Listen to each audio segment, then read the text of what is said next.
Naz Premji here. We are at York City's training ground. We're here with the official post-match sponsors, vetmedi.co.uk. We're going to be meeting the players. We're going to be speaking to the players, speaking to the manager. We'll hear from Yorkie, the mascot, and some of the pets of those players that play a pivotal role in York City's success and the players' mental health. Lots to look forward to. Make sure you stay with us.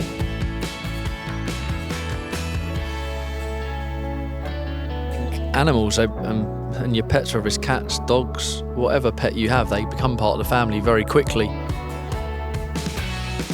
Yeah, I feel like dogs in my life especially are really important.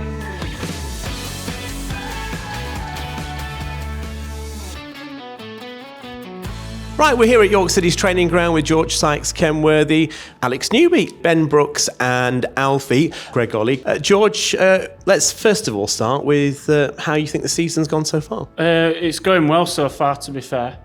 Obviously, we had a tough start with all the away games and a lot of travelling. But since we've got the long distance journeys out of the way, I think, we bounced back. Obviously, we're a bit disappointed with a couple of mishaps with results which we thought we should have done better with, but obviously it's a long season, so can't get too down on them. Yeah, no, I think we've shown a lot of signs. There's a lot of positive signs, a lot of positives. There's a few things that we could improve. That obviously a couple of results here and there have not gone our way, but that's just football. I think everyone believes we're moving in the right direction. The new manager's brought some great ideas in, and we're all just buzzing to play for him and come in every day and keep working and improve, really. In terms of why we're here with vetmedi.co.uk, tell us a little bit more about your pet, your dog, and what kind of relationship you have with your dog. Yeah, so I've got two German Shepherds, both 10 now, both sisters, and they came from a litter from which was for dog handlers and police and stuff. So I've grown up since, I've always been around dogs and grown up with them. All my mates have got dogs, and yeah, just see them as part of family, really. What are their names? Bell and Bo. What part does Arnold play in things like your mental health and keeping you positive if you get injured or if you have a bad performance? Yeah, of course, it's massive. I mean, like you said, after a bad performance or something, sometimes you can go home and you don't really want to see people or speak to people, and then you see your dog and it's just everything goes away, really. And I get a lot from walking him and stuff, and the mental side of that is brilliant for me. Just to take myself away from all the stresses of life, basically. And yeah, he's been brilliant for me. Yeah, so I met this dog actually 4 years ago. It's my girlfriend's dog. So yeah, no, I've been around him quite a lot recently. He's all the way from obviously London, which is where I'm from as well. So I brought him up yesterday, making him have a little tour of York. He's absolutely loving it, and yeah, he's a Shih Tzu / toy poodle. He's 11 years old, and yeah, he's a very good boy. Greg, and he's here somewhere. You'll be able to see him. Rupert. So Greg, first of all, you've just come back from your serious injury. How are you feeling, and what's it like being back? Yeah, it's been a long old road, over a year. To my first start now, which was last week, I was about 14 months. So it's been a good reflective year, and finally on the right side of it, back playing football, because after so long out, you don't know where you'll quite be and where you'll fit in. Obviously a new team as well, so there's a lot of things that have changed in the last year, and I've finally settled down, and it's looking bright. How did Rupert help you in your sort of dark days when you're thinking, wow, this injury could be potentially career threatening? How did you get through that, and how did Rupert help? Yeah, I mean, the first couple of months I just sat in the house. I was in a cast for 2 weeks, and then I was in a boot for God knows how long after.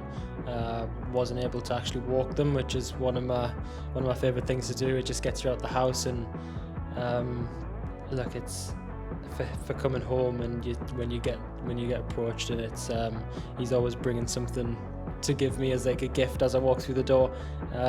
It's just there's no better feeling than that, and yeah, he did help a lot in the first instance, just being there next to me on the couch when I couldn't move.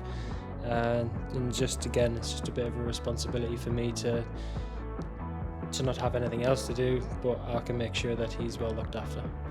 So, if Bell and Bo were footballers, what position would they play? I'd say Bo would be more like midfield. She's quite energetic, and Belle's probably quite a sensible one, so we'll stick her in goal. If Arnold was a footballer, would he play in your position or somewhere else? I think he'd probably be like a ratty defensive midfielder, I'd say, where he's like winning tackles, just energy, like quite small and just puts himself about, agility. Bit of trying to think of a player, so like Kante or someone like that, I think. Who's more high maintenance, you or Alfie? Definitely this one. Yeah, I'll certainly say my missus' mum has made him into a very high maintenance dog, but no, I wouldn't change it for the world. And if Alfie was a footballer, which position would he play? We've had some interesting answers with some of the others. I see him as like an impact sub. I feel like him coming off the bench, he's got a little bit of speed, hasn't really got the stamina, so yeah, I think 10-minute cameo from this dog. Yeah, I think it'd be a good little finisher. If Rupert was a footballer, what position would he play? He's very agile, a bit lazy, so maybe just a number 10 role like myself. Just sitting there. So we're at York City's training ground with the manager Stuart Maynard. Stuart, if your cats were footballers, what positions would they play? I'd like to think one as a centre midfielder and one as a centre forward. Who are more high maintenance, you or your two cats? Oh, the cats, definitely. God, they're a nightmare. They're always meowing for more food. They've been fed and they're trying to kid my wife that I haven't fed them to get more food out of us. Yeah, definitely the cats. And I've got a great story. We go to Cornwall every summer, and this was the first summer that I could go away for 2 weeks because obviously I'd been sacked by Knott. So we went away for 2 weeks, and our next door neighbours keep an eye on the cats. Bertie's kind of real tight with me and don't really go with anyone else. He went missing for 3 days, so I had to drive back from Cornwall. I was back within 20 minutes, called him and he comes straight in. So it was a long journey for the sake of him coming straight back in, but it kept my daughter and wife very happy and to make sure that he was safe. Who's more high maintenance, you or Bell and Bo? Probably me, to be fair. Like, they're just quite happy with dog food and dog treats, and then that's it really. So who's more high maintenance, Arnold or you?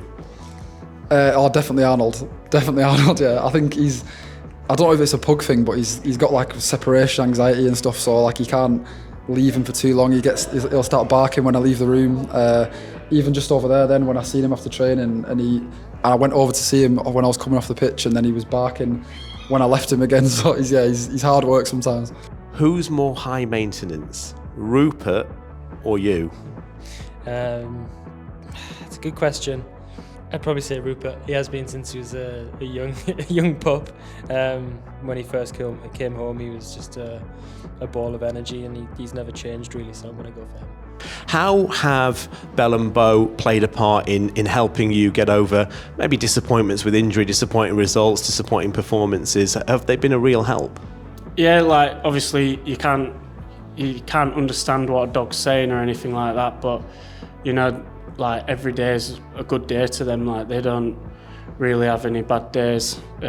So even when you have been, I don't know, you might be down or you know you're just a bit under the weather. Like obviously dogs are there where you know they'll still show you the same affection, like sun, rain, wind, no matter the weather or anything like that. So yeah, like you always know what you're going to get from them. Yeah, look, I think animals and your pets, whether it's cats, dogs, whatever pet you have, they become part of the family very quickly.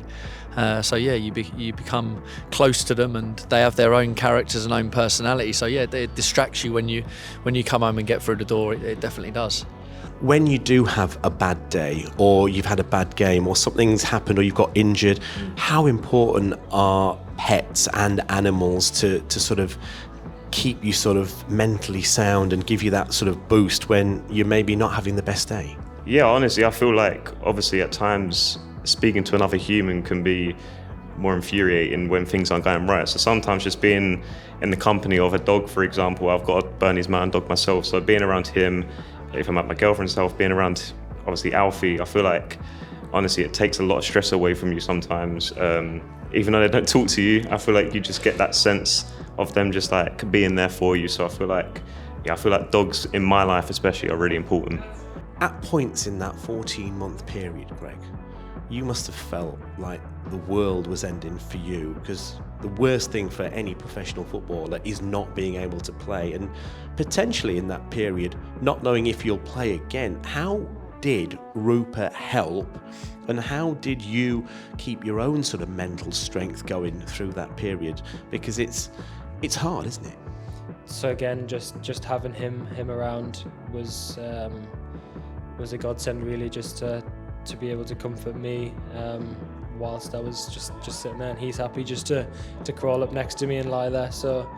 And just finally, a little birdie tells me if you weren't a footballer, you wanted to be a dog handler. Is that right? Yeah, so like when I was a young'un in like the football academy, you'd have like your end of season assessments and stuff, and it must have been when I was like 10 or 11 or whatever. They were like, "Oh, what do you want to be when you're older?" And I was like, dog handler. And they were like, "Oh, not a footballer or anything like that." No, I was like, "Well, yeah, on a weekend, but Monday to Fridays, like you're working and that, so that's when you'd be a dog handler." In terms of mental health and well-being and just being able to switch off, Arnold helps you a lot, doesn't he? Yeah, he's brilliant. Like I've had him. Well, he's obviously just turned 3, so he's. It's been sometimes hard work when he was a bit younger, and he was like just a bit of a menace, really, just difficult to contain. But he's always been energetic and lively, and I wouldn't want to change him. Alfie and Bernice and you and the rest of the squad hopefully celebrating. Oh no, 100%. I'll be buying him loads of treats in the summer. And this dog's never been on holiday. I feel like I've seen a few dogs in the past go on holiday, so I might even treat him to go like France, a little bit of Paris maybe. And certainly looking forward to that, and hopefully we can win this league. You, the 2 cats, and all the players will be meowing on a open top bus around York celebrating promotion. Sounds like a plan. Vetmedi.co.uk. Proper care, Proper value.